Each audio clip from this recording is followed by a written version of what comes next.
Hi there. Today we are presenting the tool that we created called the housing search tool. A lot of times when people are looking for houses, they go to the quantitative factors that websites such as Zillow provide. These factors include, price and bedrooms. We wanted to take it a step further and include qualitative factors in the decision-making process as well.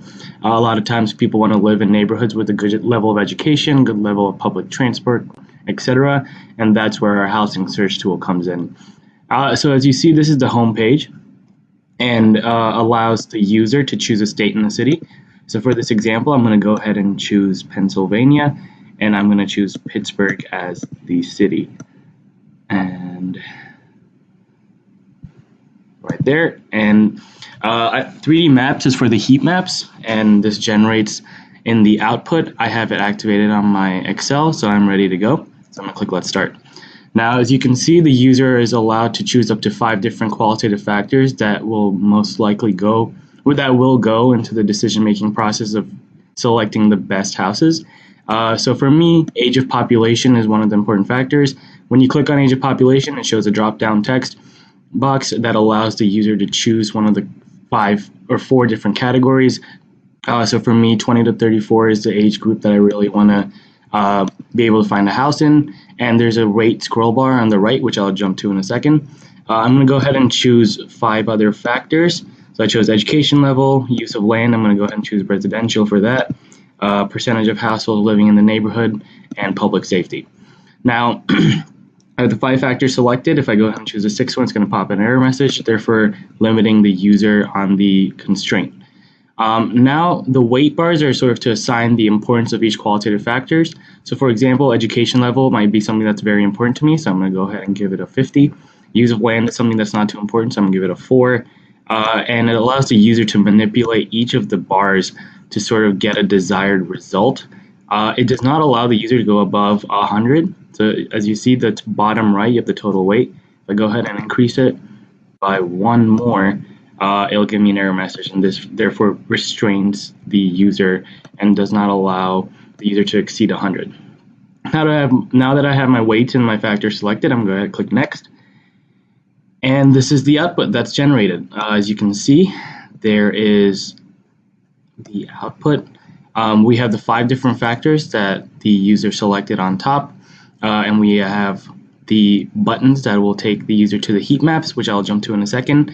In the summary of neighborhoods, we have the 3 top neighborhoods that, according to the 5 factors selected, are the best match for the user. So the Friendship neighborhood, California Kirkbride, and Central Oakland are the 5 best neighborhoods for that user. We have algorithms running in the background that help decide the weights and the neighborhoods in our process. And if the user wants to see, how much of the population is 20 to 34, they have these statistics available to them underneath each of the neighborhoods. Now, each of the neighborhoods also have a link to Zillow. So if we click on that, it will take them to the Zillow link where they can do quantitative research into which house or lot they want to choose. And this is where sort of the quantitative aspect comes in that decision-making process. I'm going to go ahead and close out of that. If they scroll down, there are also links for nearby schools in each of the neighborhood. So for example, in the Friendship neighborhood, there are 3 different schools available, and it allows the user to, they can click on the link and it'll take them to the website for these schools. Now, we're going to jump into the heat map. So there are 2 different heat maps that the user can access. There's a heat map for the factor levels, which are these 5, and there are also heat maps for the neighborhood in terms of the weight that was selected. So for example, I'm going to jump into heat map for factors.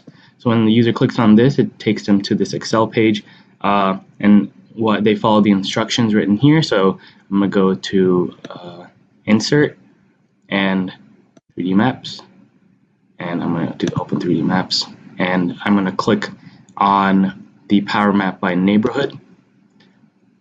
Oh, I apologize. Well, this was the other neighborhood map, so I'm going to close out of that. And I'm going to go to 3D Map, and I'm going to do Power Map by Factors because that's the one we want to look at. So I click on this, and I have the different power maps available for each of the different factors. So the user can, for example, click on this heat map, and it allows the user to manipulate the data, move around, to visually see which neighborhoods have the highest percentage population for 60 to 74. So user can click on this, get more information about it.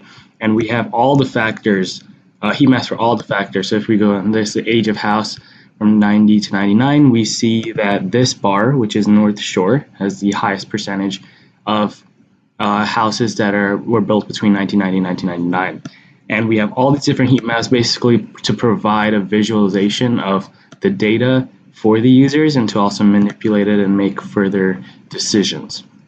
Now, if we go back out of this and we hit return, it will take it back to the user form where they can go back to the information.